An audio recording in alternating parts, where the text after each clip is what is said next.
Ukikutana na mtu ambaye kila wakati anakuuliza, hivi kinywa changu kinatoa harufu, hivi unasikiaje nikiongea, hivi unanisikiaje nikizungumza, ni kweli inatoa harufu mbaya ama harufu yangu unaisikiaje? Sasa wakati mwingine unapokutana na mtu wa design hii, lazima ujue kwamba huyu mtu ana shida ya saikolojia.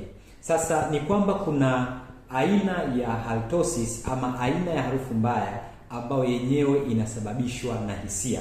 Yaani ni mtu tu anahisi kwamba anatoa harufu mbaya kinywani. Na mara nyingi watu hawa ni wale watu ambao mara nyingi sana wanakuwa wamekuwa tortured hapo nyuma.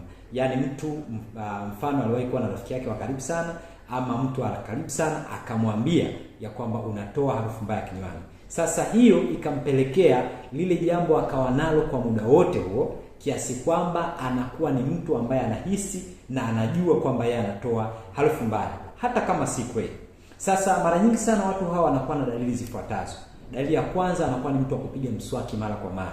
Lakini dalili ya pili, inaweza kuwa ni mtu ambaye anatumia hydrogen nyingi sana.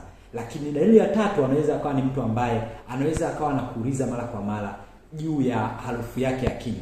Yaani mnaongea tu anakuambia, hivi unasikiaje natoa harufu mbaya? Kwa hiyo anakuwa anataka assurance, lakini anakuwa anataka na reassurance.